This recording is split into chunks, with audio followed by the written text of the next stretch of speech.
Bonjour, bonsoir tout le monde. Chose promise et chose due, et mieux vaut tard que jamais. On va résoudre les exercices relatifs à la magnétostatique. Donc, on va commencer par le premier exercice qui traite des propriétés magnétiques d'une spire circulaire. Donc, il faut bien lire l'exo et après on résout les questions une par une.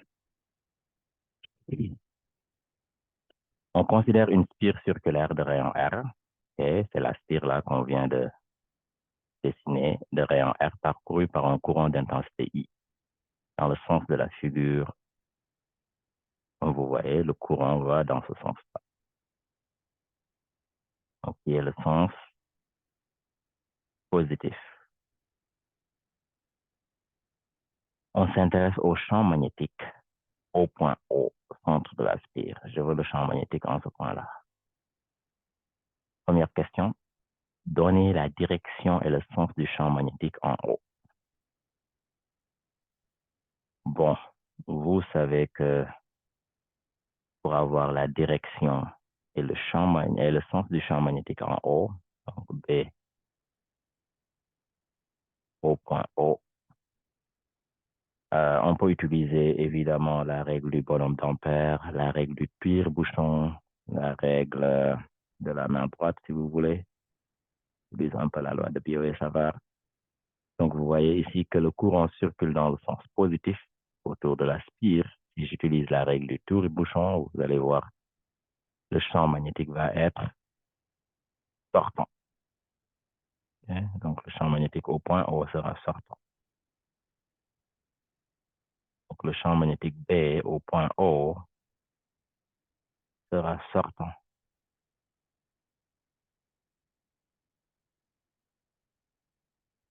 OK? Donc, ça veut dire que le champ magnétique au point O sera dans la direction EZ, plus EZ. Okay? Quand j'ai mon courant qui circule dans le sens positif, le champ magnétique va être dans la direction plus EZ. Quand j'ai mon champ qui circule dans ma spire dans la direction négative, le champ magnétique va être dans la direction moins EZ. Okay? On reviendra à ça plus tard. Donc, B en haut, ça va être la norme de B en haut dans la direction EZ. Donc, c'est ça, la direction et le sens du champ magnétique en haut. Il va être sortant. Très bien. Donc, comme je l'ai dit, règle du bonhomme d'Ampère, règle du tire-bouchon, et donc ça montre que ça sort. Deuxième question. Par la loi de Biot et Savart, exprimer le champ magnétique B en haut en fonction de R, I et mu0.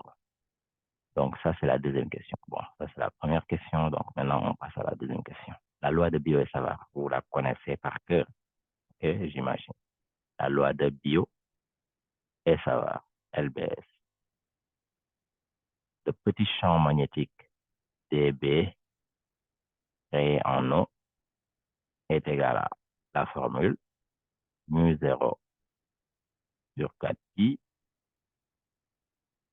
I dl vectoriel PO divisé par PO au cube. Donc, vous connaissez ça. OK, vous vous rappelez bien. Donc, on va définir d'abord notre dl. Donc, comme vous le voyez ici, okay, del va être ce petit élément. Donc, dl.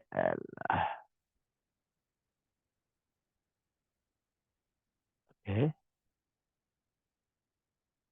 Donc, dl, idl va dans ce sens-là. Okay.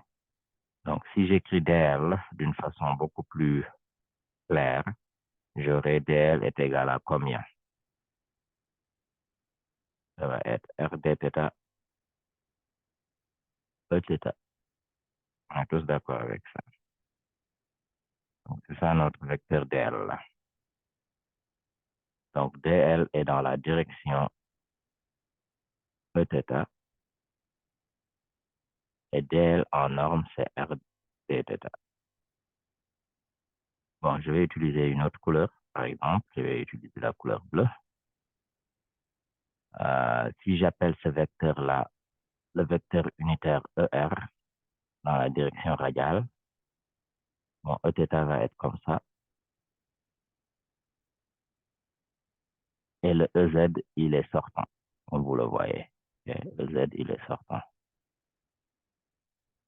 Donc, j'ai un repère orthonormé direct tournant ER, Eθ et EZ, comme dans mes coordonnées cylindriques. Donc, comme je viens de vous le dire, IDL, c'est le petit élément de courant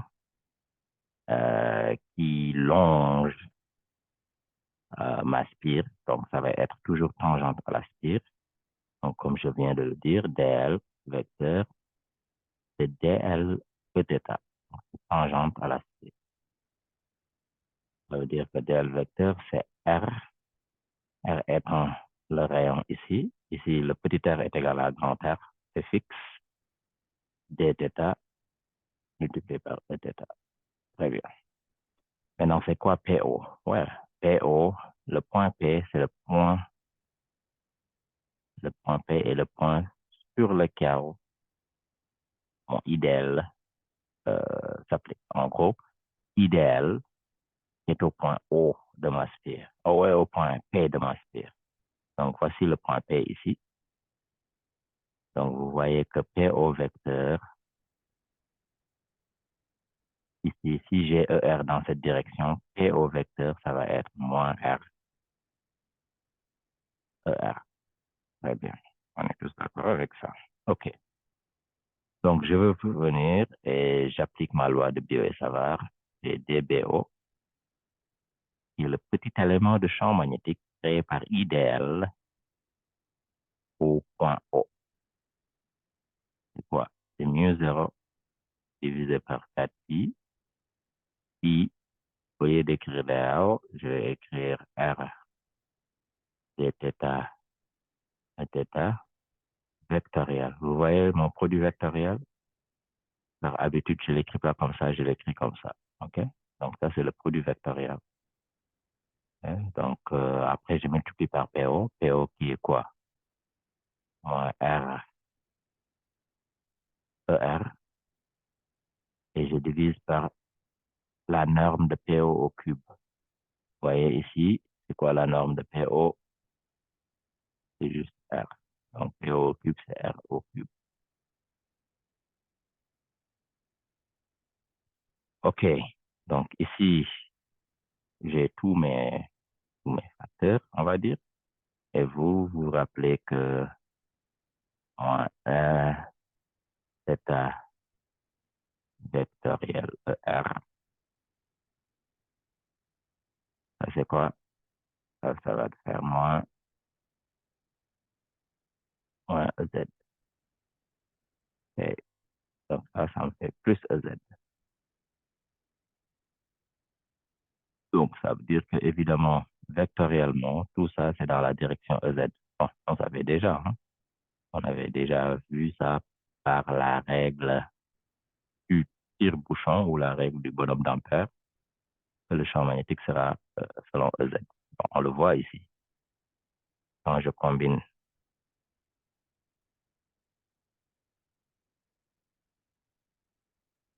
ce Eθ et c'est moins ER, ça me donne plus EZ. Donc, le tout est dans la direction plus EZ. Et là, ici, j'aurai quoi? J'aurai μ0i sur 4i et j'ai quoi? I R au carré divisé par R au cube. Et n'oublions pas notre dθ. OK. Bon, après simplification, on a quoi? μ0i sur 4pi R dθ, le tout dans la direction EZ. Ça, c'est mon DBO.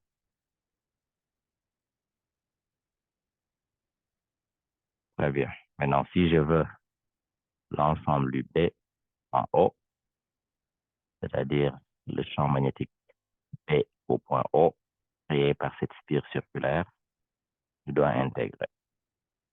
J'intègre sur toute ma spire DBO. Donc, j'aurai mu 0 I sur 4 IR. Et le tout sera dans la direction EZ. Maintenant, j'intègre sur toute ma spire dθ. Si j'intègre sur toute ma spire dθ, bon, mon θ va aller de 0 à 2π. Donc, je multiplie tout ça par 2π. Donc, j'aurai mu 0 I sur 4 pi R multiplié par 2π. Évidemment, ça me donne mu 0 I sur 2R. Et le tout dans la direction EZ.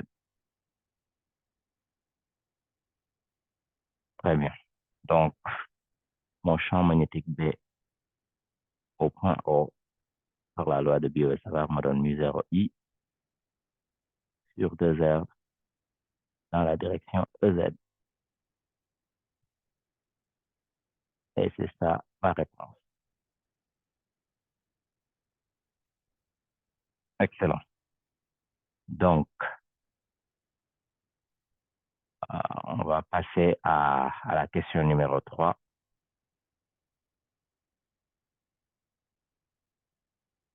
Quel est son flux magnétique phi à travers la surface de la spire pour un champ magnétique uniforme dans le plan de la spire?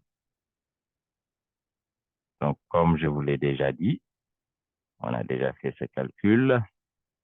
Le champ magnétique P en haut, c'est mu 0 I sur 2R dans la direction EZ. Si je parcourais ma spire dans le sens négatif, j'aurai moins EZ. Donc, le champ magnétique aura la même magnitude, la même norme, mais dans la direction opposée. Donc, il sera entrant au lieu d'être sortant. OK. Maintenant, on va calculer le flux magnétique. Vous connaissez que le flux magnétique, c'est intégral sur ma surface de B ds. Bon. Ici, B est uniforme. Donc, j'aurai B qui va sortir. Donc, B est uniforme. Donc, j'aurai B intégrale de D sur toute la surface, juste S. Très bien. Donc, B, on vient de le calculer, c'est mu 0 I sur 2R dans la direction EZ. Et je calcule son produit scalaire avec F. Bon, ici, on va considérer que F, on connaît le vecteur S, ça va être S normal à la surface, S c'est pi R au carré, et la normale à la surface, ici, je vais le prendre comme étant OZ. Donc, je multiplie ça par pi R au carré multiplié par EZ. Donc, EZ, scalaire EZ, ça m'a fait 1. Et mon flux magnétique va être mu 0 I sur 2 multiplié par pi R. Et c'est ça le flux magnétique.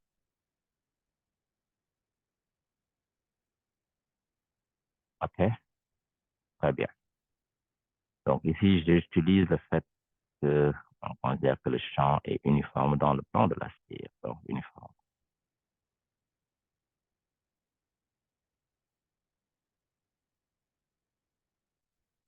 Une autre façon de résoudre ça, le flux magnétique, bon, on va le faire d'une façon beaucoup plus, on va dire, mathématique.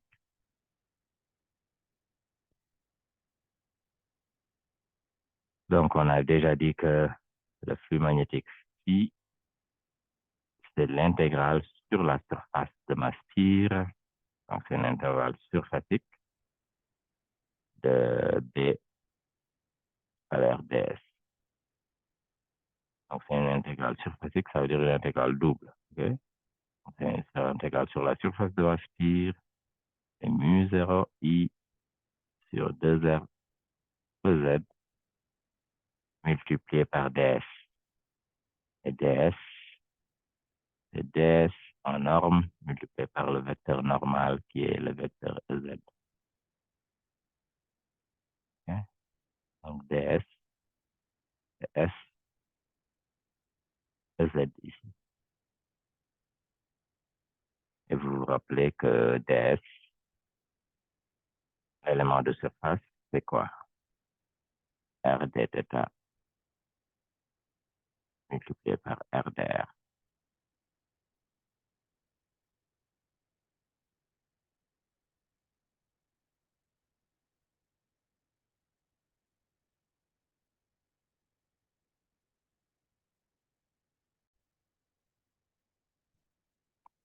Autant pour moi, ce R n'est pas là. Okay? Vous vous rappelez, si je veux avoir ce petit élément de surface ici, ça va être en dr. Et ça, si ça c'est θ, la longueur de cet arc, c'est R d θ. Donc, l'élément de surface ds, comme on connaît bien, R d θ dr. OK. Donc, R d θ dr. Et donc, R d θ dr. Donc, c'est ça mon élément de surface. OK, donc je reviens ici, je vais écrire l'intégrale sur ma surface de mu 0 I sur 2R EZ, scalaire EZ, ça me donne 1, et je multiplie ici par ds. ds, ça va être quoi? C'est R d θ dr. OK, donc cette intégrale sur ma surface, ça va être une intégrale, bon, une intégrale double, quoi. Donc, on aura R qui va aller de 0 à grand R, et mon dθ va aller de 0 à 2π. Donc, j'aurai mu 0 I sur 2R, et j'ai ici R d θ, et j'ai dr. OK, je mets 0 I sur 2R d'or, et j'ai une intégrale sur R qui va de 0 à grand R de R d θ.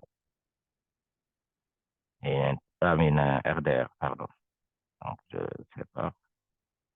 Et après, je vais intégrer de 0 à 2π. Je vais intégrer dθ. Donc, ça me fait quoi? Ça me fait mu 0 I sur 2R. La moitié de R au carré. Je vais prendre entre 0 et grand R. Et ici, ça, c'est juste l'angle θ entre 0 et 2π. Ça me donne 2π, en fait. Et si tu fais ce calcul, évidemment, ça te donne le même résultat, mu 0 I sur 2 multiplié par pi R.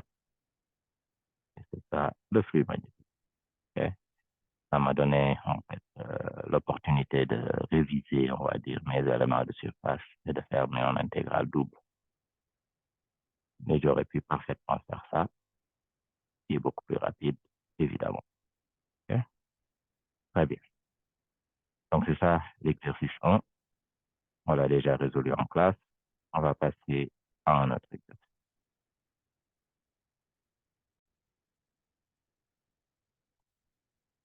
Donc, ça, c'est le premier exercice de la série 2 qui traite à peu près de la même chose. Bon, champ magnétique créé par une sphère. En utilisant la loi de Biot et Savart, déterminer les caractéristiques du champ magnétique créé au centre d'une bobine plate de N spires de rayon R parcouru par un courant I. En gros, au lieu d'avoir une spire, maintenant on a une bobine qui est en fait N spires accolées. Donc, si je veux le champ magnétique créé en haut par la bobine, ça va juste être N fois le champ magnétique créé au point O, qui est le centre de ma bobine, qui est le centre de ma spire, multiplié par N fois le champ magnétique créé par une spire. Et ça, c'est le principe de superposition. Okay? Une bobine étant quoi? Étant une spire, N spires accolées les uns sur les autres. Un ensemble de spires. Un ensemble de spires. OK. Donc, si je veux B de la bobine, c'est N fois B d'une seule spire. OK. Bon. On peut redémontrer la même chose. On peut réutiliser ici la loi de Biot et Savart. Comme vous le voyez, bon, vous savez que la loi de Biot et Savart, LBS,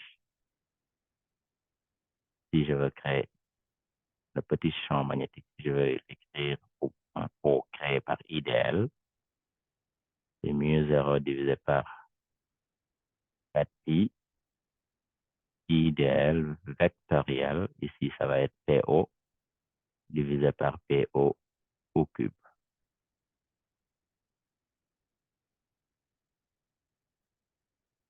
OK?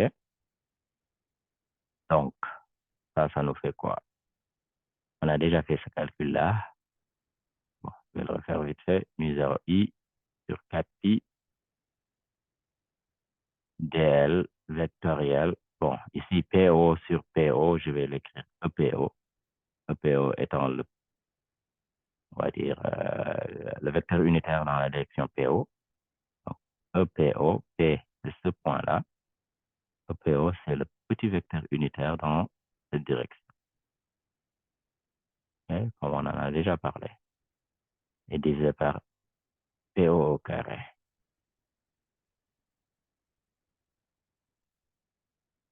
Très bien. Donc, on sait déjà que DL, c'est RD θ, E θ. Donc, ici, vous voyez DL ici, E θ est dans cette direction-là. Le vecteur unitaire dans la direction transverse. ER va être dans cette direction-là. Et EZ va être dans cette direction-là.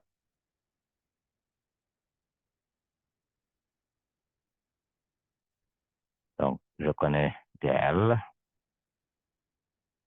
EPO, par définition, ça va être moins, on va dire, ER. Okay? C'est un vecteur unitaire, mais qui pointe dans la direction opposée de ER. Donc, mon petit DBO, comme on l'a bien dit, c'est mu 0 I sur 4pi. Del, c'est R d θ. Et là, j'aurai E θ vectoriel. Au lieu d'écrire EPO, je vais écrire moins ER. Et divisé par PO au carré. Vous vous rappelez, PO, c'est le rayon en norme. Donc, ça veut dire le rayon au carré. OK. Donc, ici, mon del, le R d θ, ça va être grand R. Je fixe le rayon, donc je fixe grand R. Et ça va nous donner exactement le même résultat qu'avant. Ça veut dire TBO, c'est juste mu 0 I sur 4pi R dθ dans la direction EZ. Ce vecteur-là, c'est plus EZ. Et maintenant, si je veux BO, qui est le champ magnétique créé par une spire, j'intègre les DBO. Donc, ça veut dire que je multiplie par 2pi. Donc, ça va faire mu 0i, 4pi R, multiplié par 2pi EZ. Et c'est exactement ce qu'on a déjà trouvé, mu 0i sur 2R dans la direction EZ. Donc, ça veut dire que si je veux maintenant le B de la bobine qui est composé de N spires, donc ça va juste être N fois mu 0 I sur 2R dans la direction Z. Et c'est ça, le champ magnétique créé par la bobine. Je fais l'application numérique, je connais R, 5 cm, donc 0,05 mètres, N c'est 100, et I c'est 100 milliampères, donc 0,1 ampère. Et on fait l'application numérique et j'aurai évidemment les bobines. Si tu fais le calcul, j'imagine, c'est 1,26, 10 moins 4. C'est ça.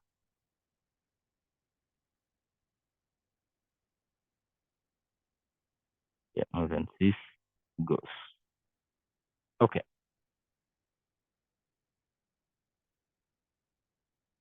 Donc, euh, excusez-moi un instant, on refait, on va continuer.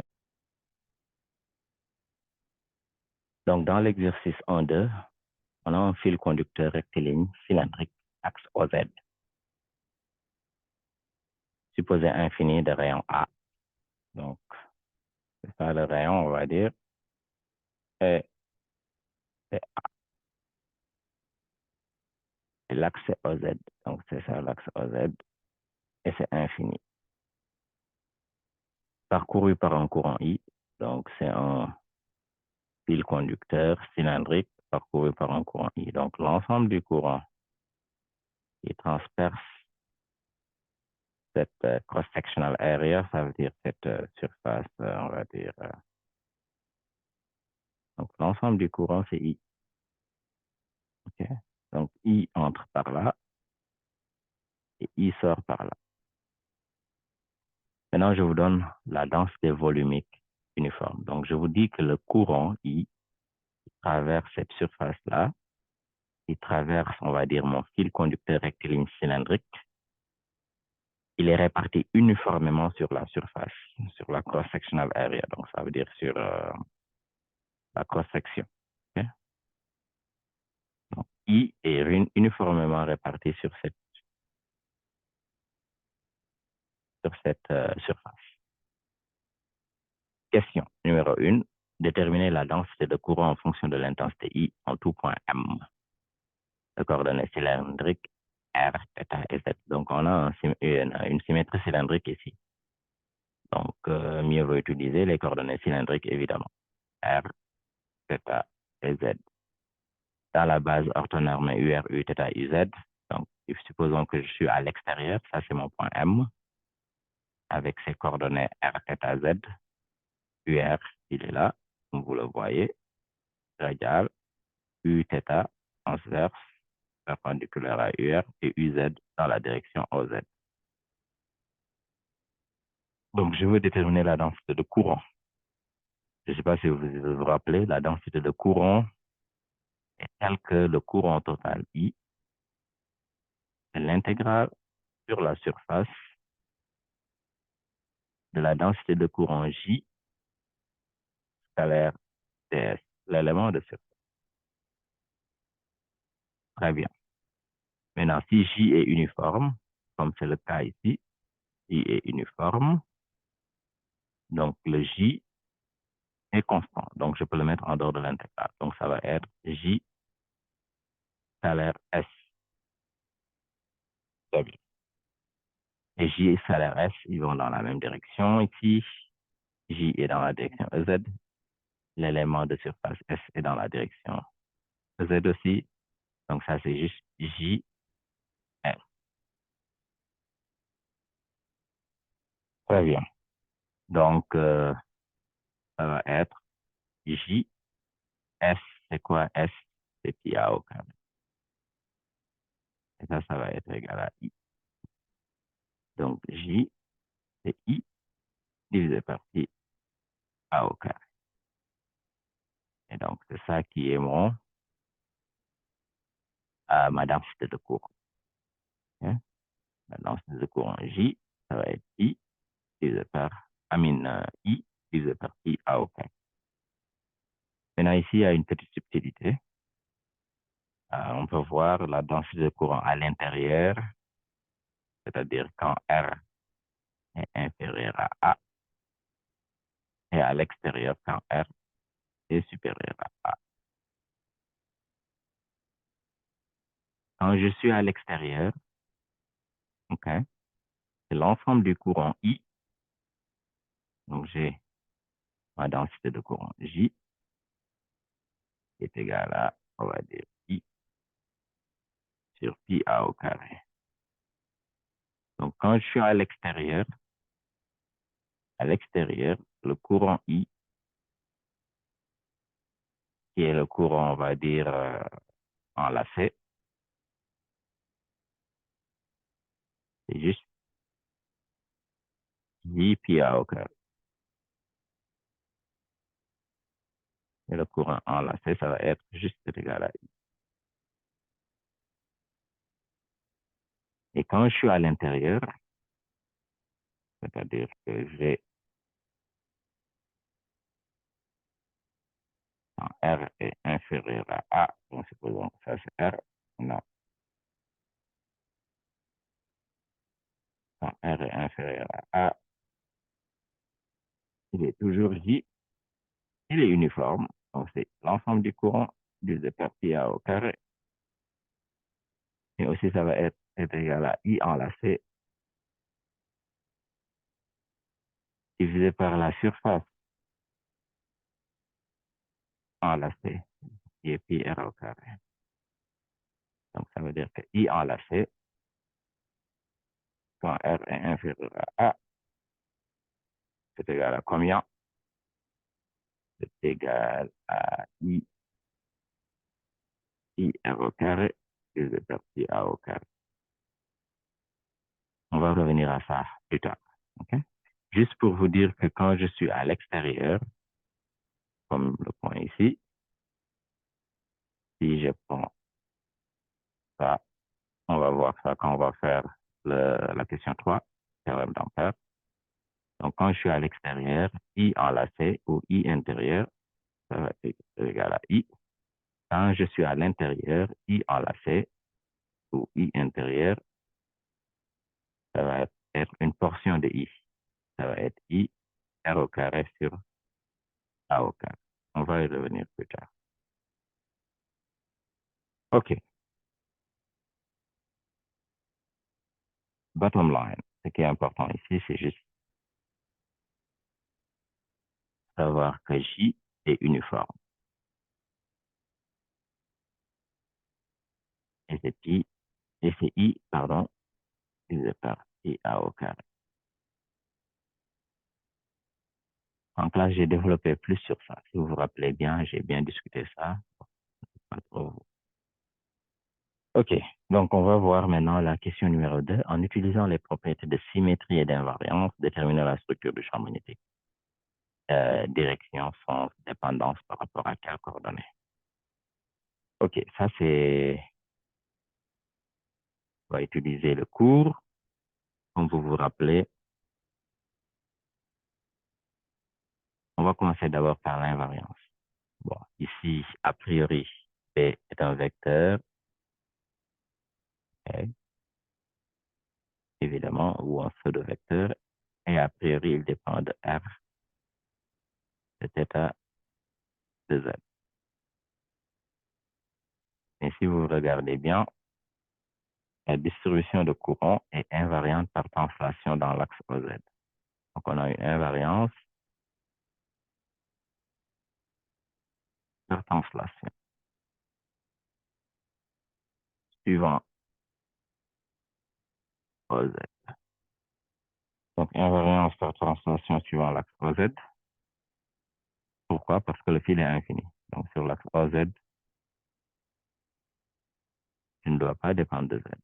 Le champ magnétique ne dépend pas de Z. Ça, c'est le numéro 1.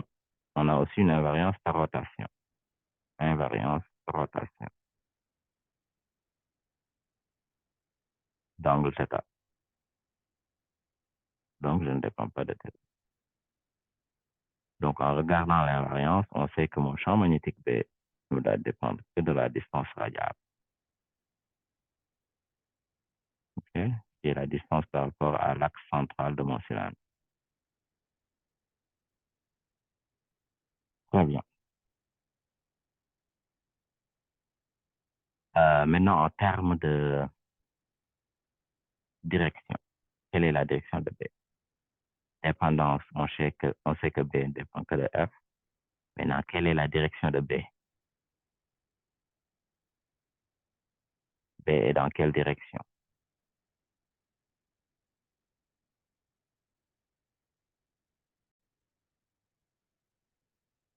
Donc, je vous laisse réfléchir par rapport à la direction de B, mais comme on l'a dit en cours, le courant ici, il est selon EZ.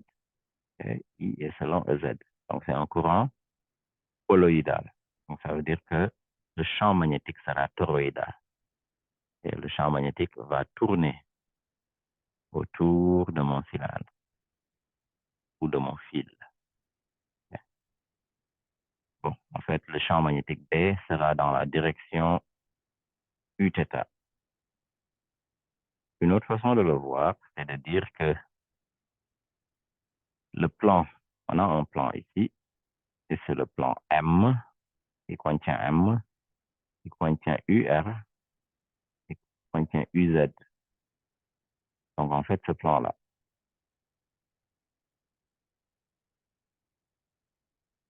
et ce plan-là, vous voyez le plan-là? Le plan qui contient UR, UZ et M. Ce plan est un plan de symétrie. Okay? C'est un plan de symétrie.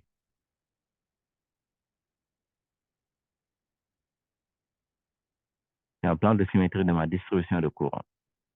Plan de symétrie de la distribution de courant.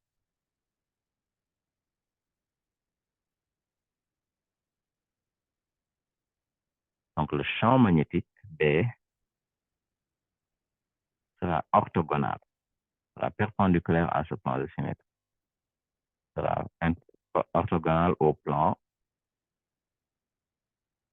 M, UR, UZ. On est d'accord? Hein? Ça, c'est dû au fait que le champ magnétique est en feu de vecteur. Donc, les plans de symétrie de ma distribution de courant vont être des plans d'antisymétrie pour le champ magnétique. Ça veut dire que le champ magnétique B est perpendiculaire au plan de symétrie. Donc ça veut dire que perpendiculaire à UR et UZ, ça veut dire que le champ magnétique B est dans la direction Uθ. Okay? En fait, si on utilise la règle de la main droite ou la règle du bonhomme d'Ampère, on se rend compte que le champ magnétique B doit être dans la direction Uθ. Et les plans de symétrie confirment ça. Okay? Le plan de symétrie qui est le plan MUR-UZ, le champ magnétique doit être perpendiculaire. Le champ magnétique doit être dans la direction Uθ. Donc B est perpendiculaire à Uθ. Maintenant, je peux être perpendiculaire au plan de symétrie, donc B est dans la direction Uθ. Okay? Donc on peut être dans la direction Uθ ou moins Uθ. Donc maintenant, pour savoir est-ce que c'est plus Uθ ou moins Uθ, on utilise la règle de la main droite ou on va dire la règle du tire-bouchon ou la règle du petit bonhomme d'Ampère. Ici, le courant va dans le sens plus EZ. Donc ça veut dire que le champ magnétique est dans la direction plus Uθ. Si le courant allait dans la direction moins EZ, le champ magnétique serait dans la direction moins Uθ. On voit?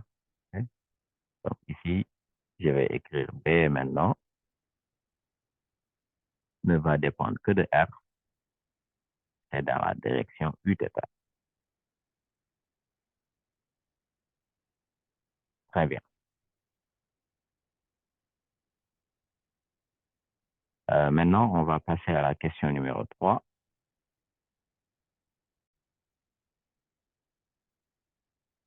Donc, avant de passer à la question 3, je vais juste vous rappeler que on vient de démontrer que B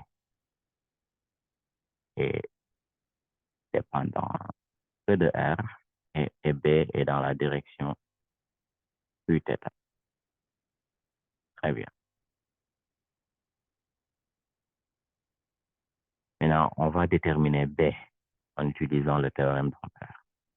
Comme vous vous rappelez, le théorème d'Ampère nous dit que, donc là on est à la question 3, intégrale sur un contour fermé de B scalaire dl, ça c'est mu0 I enlacé ou I à l'intérieur. Donc, la circulation du champ magnétique B le long d'un contour fermé C, qui est un contour orienté et fermé, c'est ça qu'on appelle le contour d'Ampère, égale à la somme algébrique des courants qui traversent la surface délimitée par C. Bon, ici, on va prendre deux cas. Le premier cas, c'est quand R est plus grand que A. Donc, c'est ce cas-là. Vous voyez que R, qui est la distance radiale, est plus grand que A. Et où A? A est là. Et R en bleu est plus grand que A. Donc, on va utiliser évidemment notre contour qui va être un cercle. Donc, le contour C, c'est un cercle de centre O qui est sur l'axe OZ et de rayon R. Et R ici est plus grand que A. Très bien. Donc, sur ce contour-là, puisque je fixe R qui est plus grand que A, le champ magnétique B, R en norme est constant. En norme.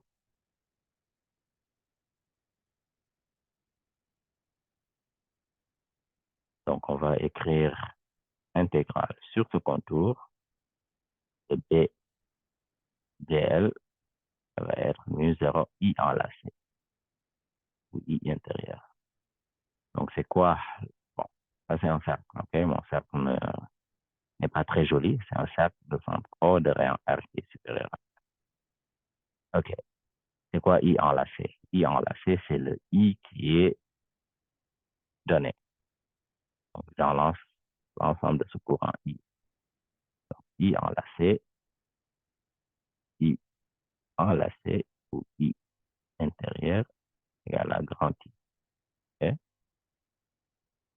Très bien. Comme on a dit, donc on va faire ce calcul-là. Donc, on va dire que l'intégrale de BDL, ça va me donner quoi? Donc, B est dans la direction U θ. DL, c'est quoi DL? On l'a déjà dit. DL, c'est DL U θ aussi. Ça, c'est mu0 I enlacé qui est U θ, ça me donne 1. Ce BR, je peux le mettre en dehors de l'intégrale puisque c'est constant en norme sur mon contour. Donc, j'aurai BR, maintenant, intégrale sur mon contour fermé de DL. C'est mu0 I. Donc, c'est quoi l'intégrale de DL sur ce contour fermé? C'est la circonférence de PR. Donc, j'aurai BR est égal à mu0 I sur 2πr.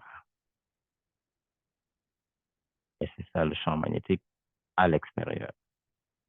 Donc, si je veux l'écrire en vecteur, ça va me donner B au point M, c'est mu0 I sur 2πr U θ ou E θ. Voici mon champ magnétique.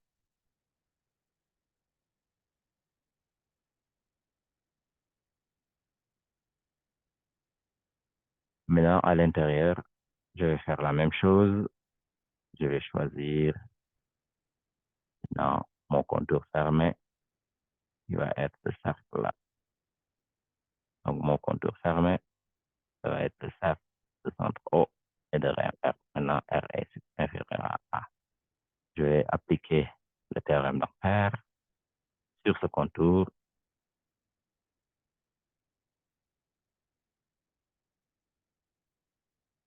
Donc, on va regarder the left-hand side.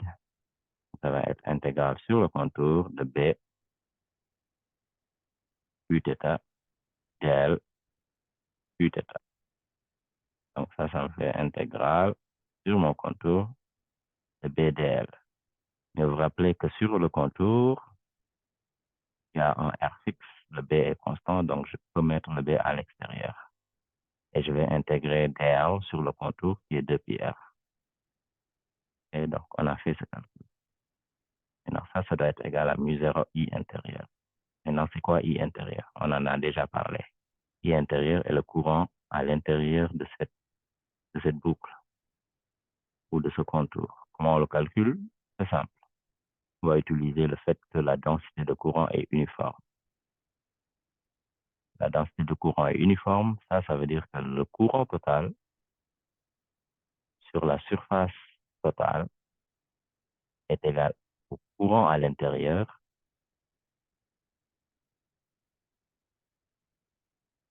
divisé par la surface à l'intérieur, pi r carré. Donc ça veut dire que le I enlacé ou le I intérieur est juste une portion du courant total. Donc, j'utilise cette relation-là. Donc, I, ça va être I R carré divisé par I R carré. Donc, le courant enlacé, quand je suis à l'intérieur de mon cylindre, c'est juste I R carré divisé par A carré. Donc, j'ai B R de pi R qui est égal à I R au carré sur A au carré. Ça me fait que BR, quand je suis à l'intérieur, n'oublie pas le mu0 ici. Donc, mu0 I R sur combien? Donc, ici, j'aurai 2pi, je simplifie ici, 2pi A. Ici, j'aurai un A.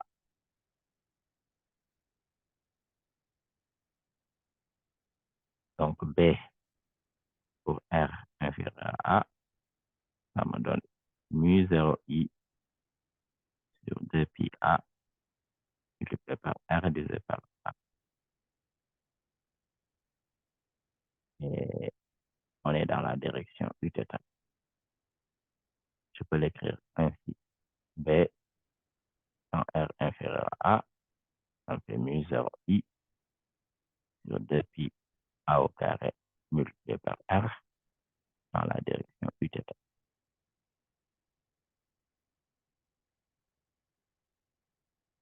OK. Donc, j'espère que c'est clair. Quand je suis à l'intérieur, c'est connu. Quand je suis à l'intérieur de mon cylindre, c'est R, c'est mu0 I sur 2pi A au carré multiplié par R. Et vous voyez que c'est linéaire en R. Quand je suis à l'extérieur, c'est mu0 I sur 2pi R. Okay? Je suis à l'intérieur de mon cylindre. C'est proportionnel. R, quand je suis à l'extérieur du cylindre, c'est proportionnel à 1 sur R.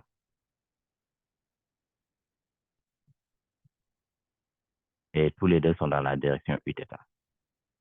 Donc, le courant va dans la direction UZ, le champ magnétique sera dans la direction U θ. Si le courant allait dans la direction moins UZ, le champ magnétique sera dans la direction moins U θ. Okay? Très bien.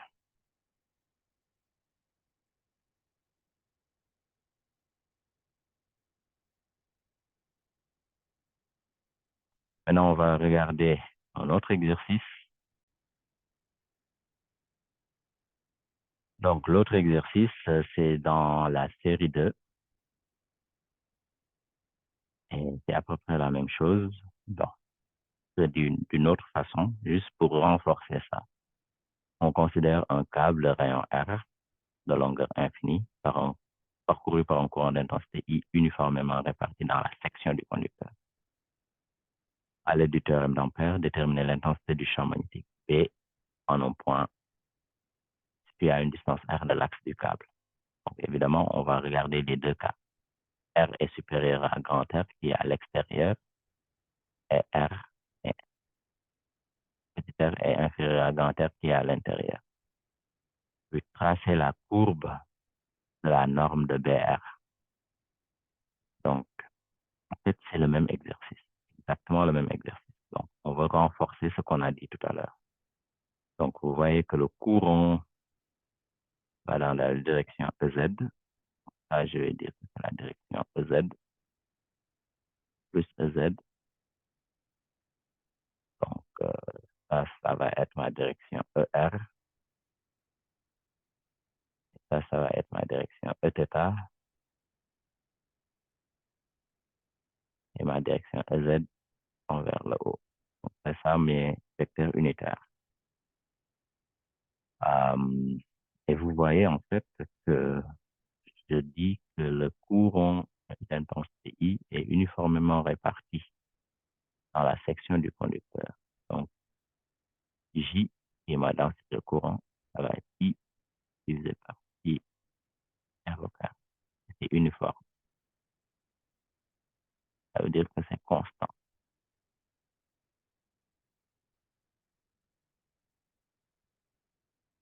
On va parler du champ magnétique B.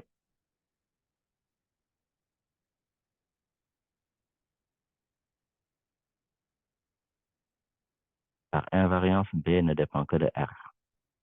Parce qu'ici, on a une invariance par translation dans la direction EZ. Et on a une invariance par rotation dans la direction θ. Okay? Donc, en fait, ça ne dépend pas. B ne dépend ni de Z, B ne dépend ni de θ. Invariance par translation dans la direction Z, invariance par rotation dans la direction θ.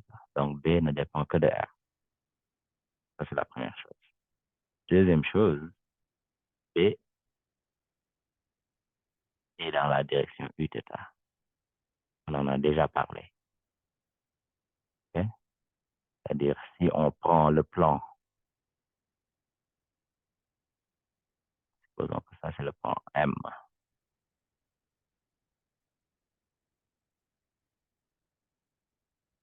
ER, Z, ça, c'est un plan de symétrie. Et le champ magnétique B est toujours normal ou orthogonal au plan de symétrie. Okay? Ça veut dire que le champ magnétique B est dans un plan d'antisymétrie. Okay? Ça aussi, c'est vrai. Okay? Le champ magnétique B est normal au plan de symétrie. Et le champ magnétique B est contenu dans un plan d'antisymétrie. On va y revenir après. Donc ça veut dire que B ne dépend que de R et dans la direction Uθ. C'est le plan qui est normal, le vecteur qui est normal à ça, c'est Uθ. Et on peut le voir aussi par la main règle, la main droite. Très bien. Donc, si on utilise le théorème d'Ampère, intégrale de B dl, on aura mu0 multiplié par I à l'intérieur. Donc, on va le faire à l'extérieur. R est plus grand que R. Et à l'extérieur, on l'a déjà démontré. Bon, quand R est plus grand que R, bon, c'est ce contour-là qu'on a montré dans cette figure. B est constant. Donc, B, on peut le mettre en dehors de l'intégrale. L'intégrale de del va nous donner la circonférence de Pierre. Et mu0 multiplié par I. Donc, on sait que B, ça va être mu0 I sur 2 Pierre. Ça, c'est à l'extérieur. Maintenant, à l'intérieur, quand R est plus petit que grand R, on refait la même chose. Intégrale de B dl va nous donner B, puisque B est constant, multiplié par la circonférence qui est 2 pi R. Maintenant, ça, c'est égal à mu0. Maintenant, le I enlacé, c'est le I qui sera à l'intérieur de mon contour et à l'intérieur de mon cylindre. Donc, on l'a calculé, c'est une portion. Donc, ça, c'est I R au carré divisé par R au carré. Donc, B, on a déjà calculé, c'est mu0 I sur 2 pi grand R au carré multiplié par R. Et tous les deux sont dans la direction Uθ, comme on l'a dit. Donc, maintenant, si on trace la courbe, la norme de B en fonction de la distance, on a deux régimes. Quand R, donc ça c'est 0, quand R est inférieur à grand R et quand R est supérieur à grand R. Et comme on le sait déjà, quand R est inférieur à grand R, ça c'est R inférieur à grand R, B est linéaire.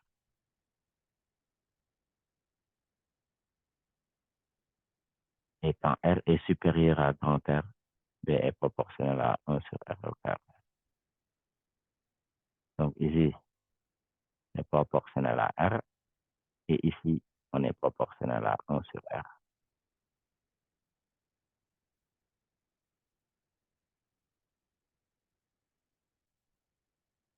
Et le champ maximal arrive juste à la surface. Et le champ maximal, B max, c'est mu0 I sur 2 pi grand R. Et comme je vous ai dit en cours, pour tout champ entre 0 et le champ maximal, on a deux valeurs de R qui va nous donner ce champ-là. Donc, il y a un R1 qui est à l'intérieur et un R2 qui est à l'extérieur. OK, bon, ça c'est exactement le même exercice, mais juste pour renforcer ce qu'on a déjà dit avant.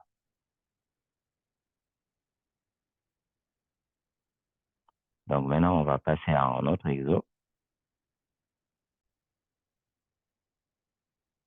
Donc cet exercice, il est encore un peu plus simple parce qu'on va appliquer le théorème d'Ampère, pour un cylindre que d'épaisseur négligeable d'axe OZ de longueur infinie et de rayon R parcouru par un courant I, mais qui est uniquement réparti sur la surface, uniformément d'ailleurs. Donc en fait, c'est un cylindre creux. Donc ici, à l'intérieur, il n'y a pas de courant. Tout le courant est distribué à la surface. On est d'accord? C'est un cylindre creux. Donc tout le courant est distribué à la surface. C'est-à-dire, à l'intérieur, il n'y a pas de courant. OK. Donc, il est infini. Donc, on a une invariance par translation selon l'axe OZ. Donc, ça, c'est la direction Z. Okay? Donc, le champ magnétique qui va être créé par cette distribution de courant ne va pas dépendre de Z. Okay?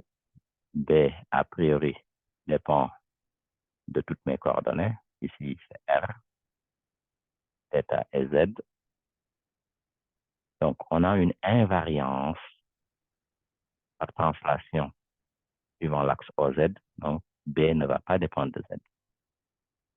On a aussi une invariance par rotation d'angle θ. Donc, B ne va pas dépendre de Z.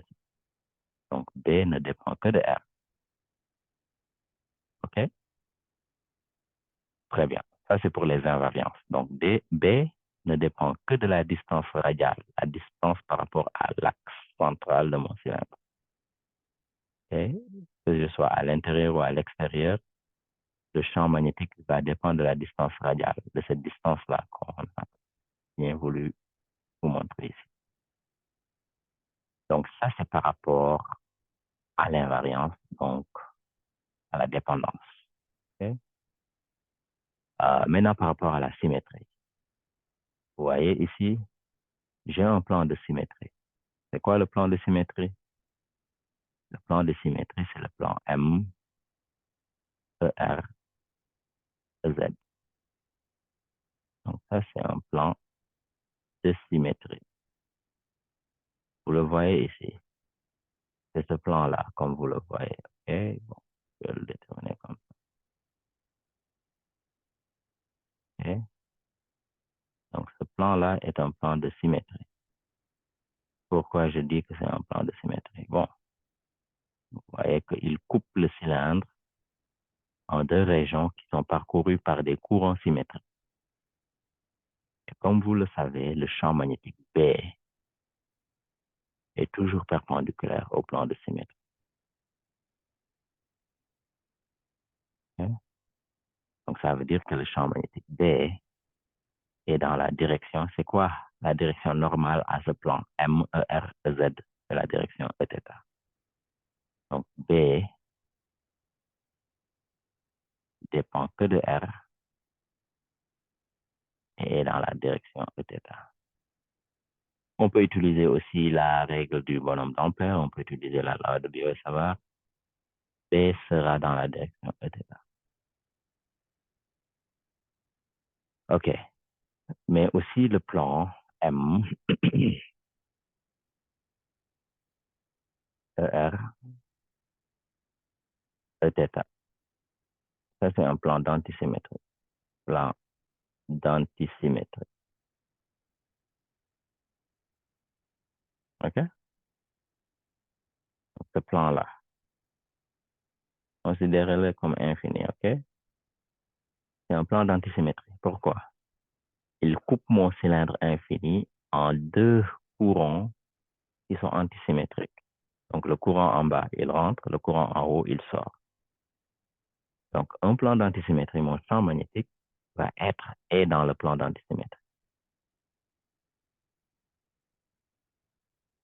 Okay?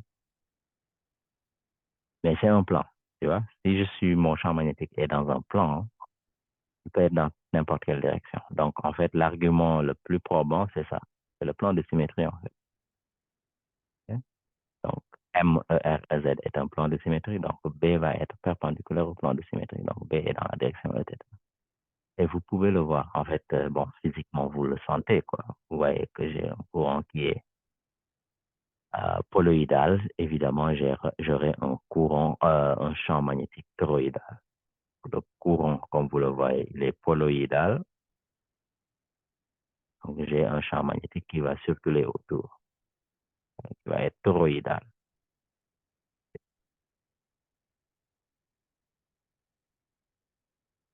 Anyway, donc, résumé, B est égal à BR dans la direction Eθ. Donc, ça, c'est la question qu'on vient de régler là.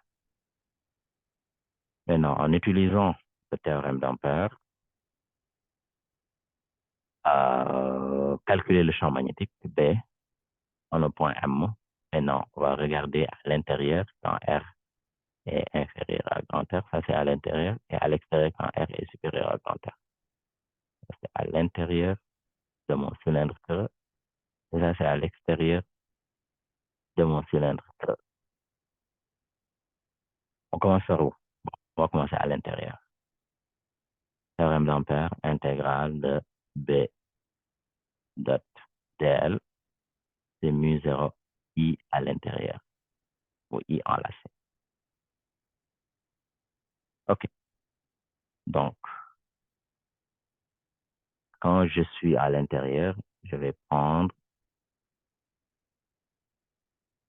mon contour comme étant le centre cercle, le centre O et de rayon R qui est inférieur à A. OK? Ça, c'est mon cercle. Maintenant, c'est quoi le courant qui est enlacé par ce cercle? C'est 0. Donc, ça, c'est 0 car I enlacé est égal à 0.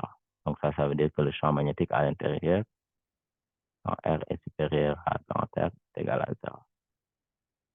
Bon, si c'est pas A, c'est grand R. Okay? Il n'y a pas de champ magnétique à l'intérieur. Courant enlacé, c'est 0. Maintenant, à l'extérieur, c'est simple. Je vais prendre ça comme mon contour qui est déjà défini pour vous.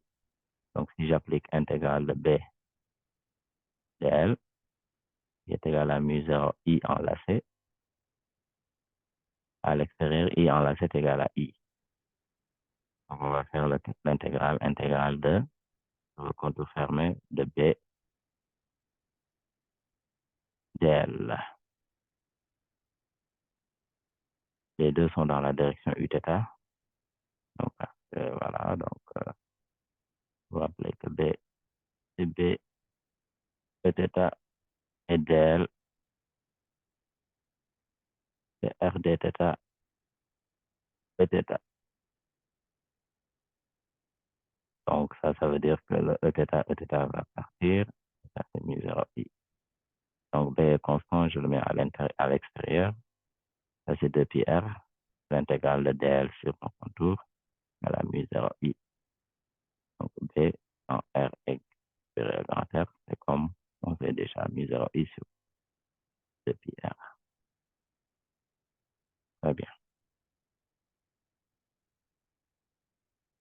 Donc, 0 à l'intérieur, champ magnétique nul à l'intérieur, 0. Et à l'extérieur, ça dépend de la distance radiale. Champ magnétique, c'est B mu 0 I sur 2 pi R. OK, on va passer au prochain exercice.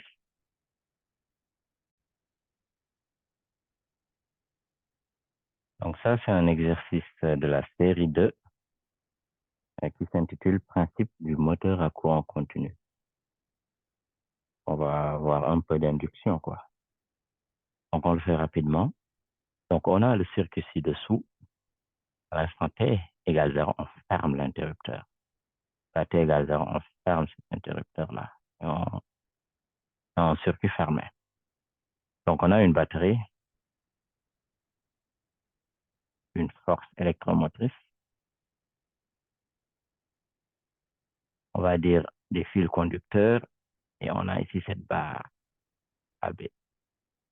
Dès que je ferme, il y a un courant qui s'établit. Et le tout est mis dans un champ magnétique qui est entrant. OK? Donc, dès que je ferme, j'ai un courant qui circule dans mon circuit, parce que le circuit est fermé. Et la question initiale, c'est quel est le courant initial? Okay? Donc, quand je ferme, j'ai ma batterie qui est une force électromotrice E, et j'ai une résistance R. Le reste, c'est des fils. Donc, je prends l'ensemble des résistances des fils, je le mets dans la résistance R.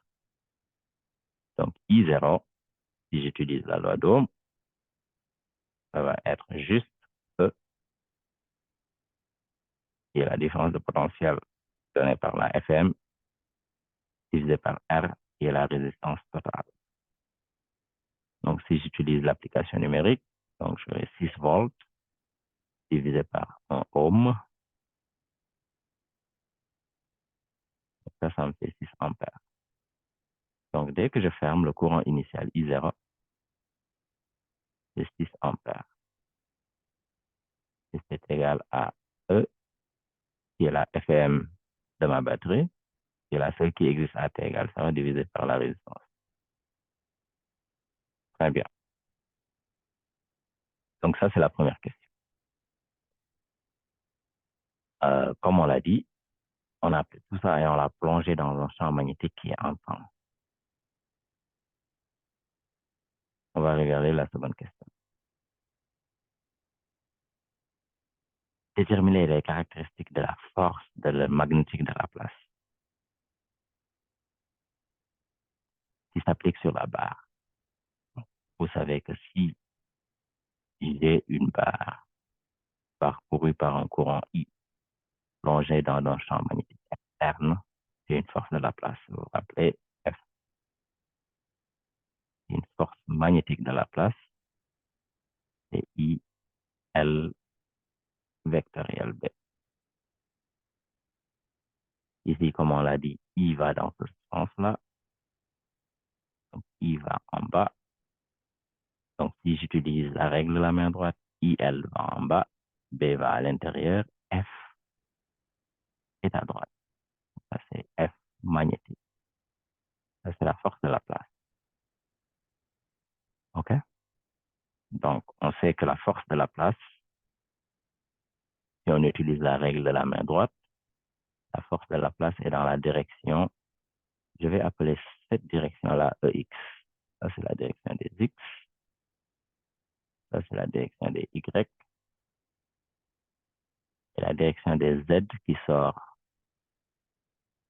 Donc, vous voyez, le champ magnétique est dans la direction moins EZ. Okay?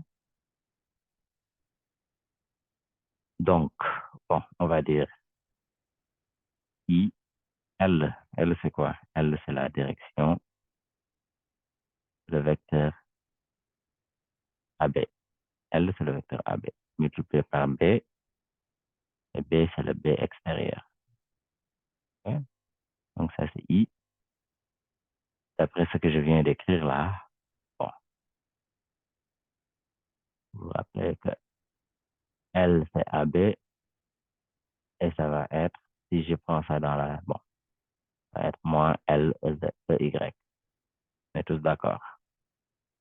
Donc, si je, ça, c'est E, X, ça, c'est E, Y, et E, Z qui pointe en dehors.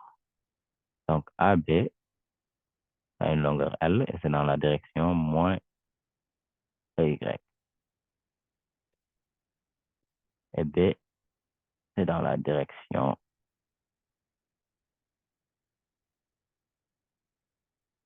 EZ. Donc, je reviens à AB qui est moins L, E, Y, vectoriel, moins B, EZ. Je vous rappelle que le produit vectoriel, je le note comme ça. C'est la même chose. C'est une notation anglo-saxonne. C'est la même chose. OK. Donc, j'aurai quoi ici? J'aurai I, L, B. Et j'aurai moins, moins. Donc, ça me fait plus. E, Y, vectoriel, EZ. Et ça, c'est dans la direction EX. Donc, la force de la place, c'est ILB dans la direction EX. Et comme on le voit ici, c'est dans la direction EX. Okay? Donc, ma barre va se mettre en mouvement à la droite. Va se mouvoir dans la direction EX. Très bien. Donc, je veux les caractéristiques de la force de la place. Donc, je veux la norme. C'est ILB. I, je connais I. Je vais le calculer plus tard. Bon, à t égale 0, on va dire. Donc, F à 0, ça veut dire I0, LB. I0, c'est 6 ampères. L, c'est donné 20 cm. Et B, c'est donné 1,5. Si je ne me trompe pas. Donc, F, la force de la place initialement, c'est 1,8 newton. OK. Donc, 1,8 newton dans la direction EX. Donc, ça, c'est la norme. Et la direction, c'est selon EX, comme on l'a dit. Très bien.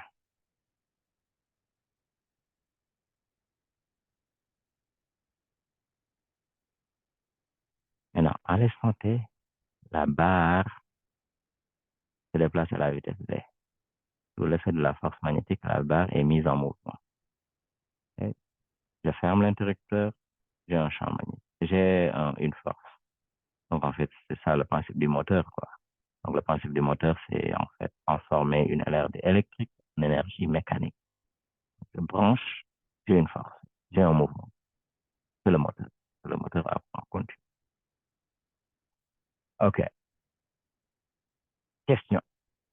déplace, si la barre se déplace à une vitesse V, déterminer les caractéristiques de la FM induite E.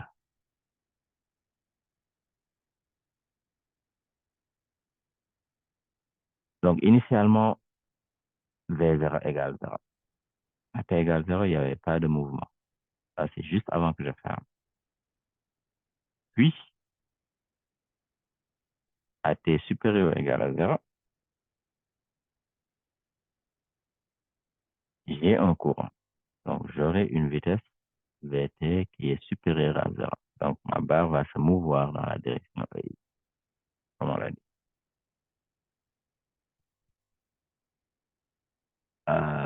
Pourquoi? Ben, pourquoi? Parce que juste, je sais que la force est différente de 0. Donc, à T supérieur ou égal à 0, j'ai une force qui est différente de 0. Donc, j'ai une accélération qui est différente de 0. Donc, j'ai un V qui augmente. Très bien. Donc, la question, c'est, bon, déterminer les caractéristiques de la FM induite. On sait que la FM induite, je vais l'appeler I induite, ça c'est la loi de Faraday induction, c'est moins la dérivée du flux magnétique par rapport au temps.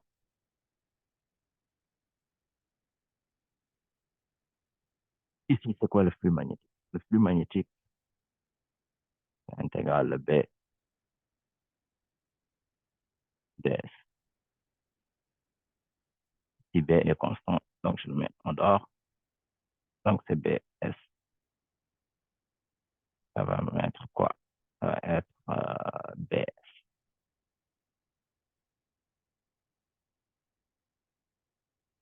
OK? Très bien. Maintenant, c'est quoi S?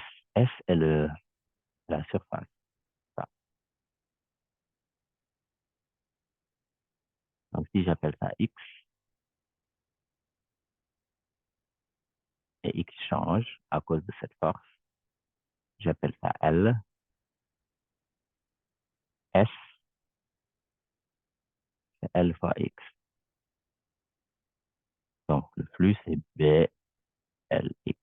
Maintenant, je dois calculer le I induit qui est moins la dérivée du flux qui est BLX. BL est constant, donc j'aurai moins BL, dérivée de X par rapport au temps. La dérivée de X par rapport au temps, ça, par définition, c'est la vitesse de ma barre. Donc, E induit est moins BLV. OK. Donc, E induit, c'est moins BLV. Donc, on voit que le moins nous dit que la FM induite, FM induite, s'oppose à la FM de la batterie,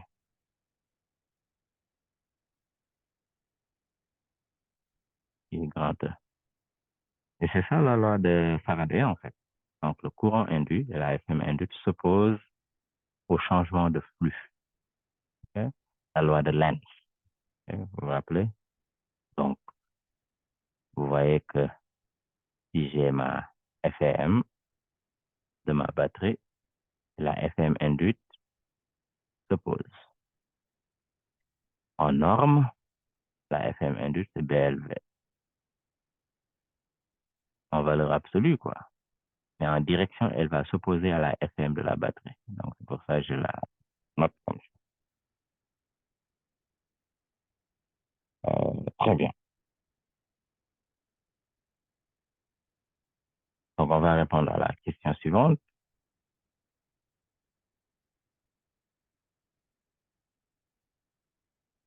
Donc, puisque la FM induite s'oppose,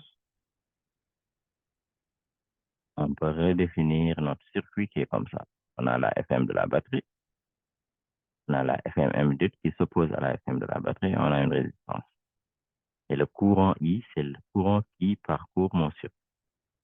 Bon, si j'utilise la loi d'Ohm, c'est le courant I, ça va être FM de la batterie moins FM induite. Je dis moins FM induite par FM induite en valeur absolue. Et le moins est déjà pris en compte divisé par la résistance. C'est la La loi des mailles, c'est la loi d'Ohm aussi. OK, donc c'est ça en fait. Donc en d'autres termes, courant, c'est E sur R moins BLV sur R. Donc ça c'est I0 moins I induit. Ça fait sens. Le courant total, le principe de superposition, c'est le courant qui est imposé par ma batterie, qui est E sur R, moins le courant induit. Okay? S'oppose au courant initial. Je ne sais pas si c'est clair. Très bien. Donc, euh, donc I induit va dans ce sens-là. I induit, c'est BLV divisé par R. Okay? Et il s'oppose au courant initial. Très bien. Donc, ça, c'est le courant dans le circuit.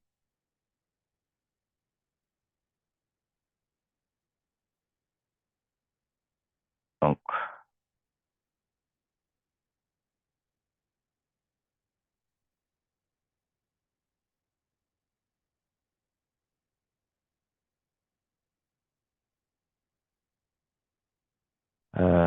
en fin d'accélération, la barre atteint une vitesse limite, évidemment. Ce qui va se passer, c'est que le courant initial, qui est le courant de la batterie, il est fixe. I0, c'est 6 ampères. Et dans ce I induit là, il va augmenter. I induit va augmenter. Parce que la vitesse va augmenter. Donc, I induit va augmenter. Il va augmenter jusqu'à être égal et opposé à I0. Et là-bas, j'aurai atteint une vitesse maximale. Okay? Donc, en fin d'accélération, je vais refaire ça. En fin d'accélération, j'atteins une vitesse limite. Donc ça veut dire que l'accélération est égale à 0. Donc la vitesse est égale à une constante qui est la vitesse limite, qui est la vitesse max. Et ça arrive quand la force est égale à 0. Voilà. Vous vous rappelez que la force est ILB. Et LB ne peut pas être 0, donc ça veut dire que I doit être égal à 0. Voilà. Et que I, pour que I soit égal à 0, il faut que I0 soit égal à I induit. Hein? Comme je vous l'ai dit, I0 est constant, I induit va augmenter. Donc, quand ça commence à bouger, I induit va essayer d'être égal, va augmenter jusqu'à être égal à I0. Et là, j'aurai atteint ma vitesse maximale. Donc, ça veut dire que I induit est égal à I0.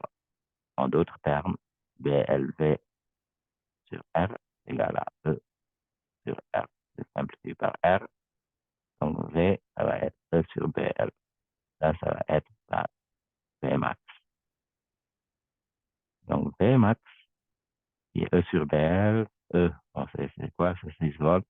BL, c'est 1,5 multiplié par 0,2.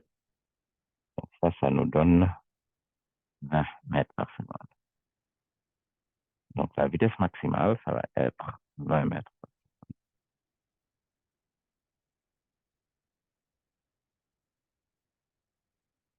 OK?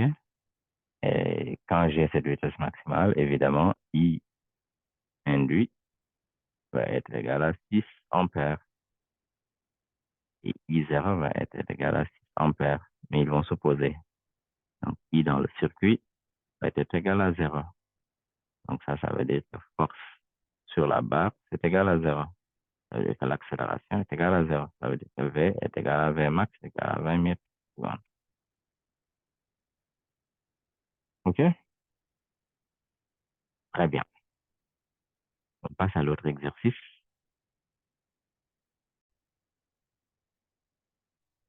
Donc, dans cet exercice, on va calculer l'inductance d'un solénoïde.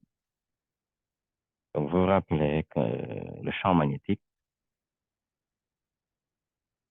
dans un solénoïde, c'est mu0 NI, N étant le nombre de spires divisé par la longueur du solénoïde.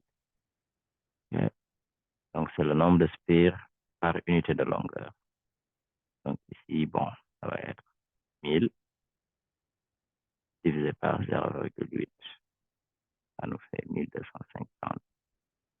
On va dire spires par mètre. OK. Donc, c'est ça le champ magnétique du solénoïde. Maintenant, c'est quoi le flux magnétique? Bon, c'est que le flux magnétique, ça c'est constant. Dans le solénoïde, le champ magnétique est constant. Donc, le flux, ça va être, on va dire, B solénoïde multiplié par la section S. Mais c'est la section d'une seule spire. OK? Et on a 1000 spires, donc on va multiplier par N. C'est ça. OK? Et S, c'est la section d'une seule spire. Okay?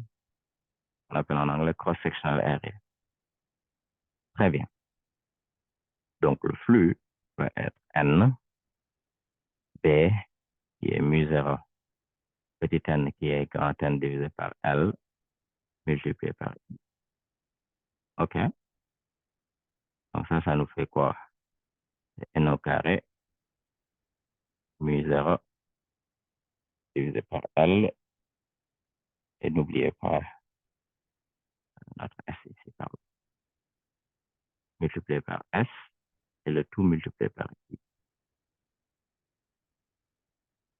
Donc, si on veut l'inductance L, qui est par définition le flux total en solénoïde divisé par I, donc ça c'est juste N au carré, mu0, la surface, la section, on va dire, divisé par L.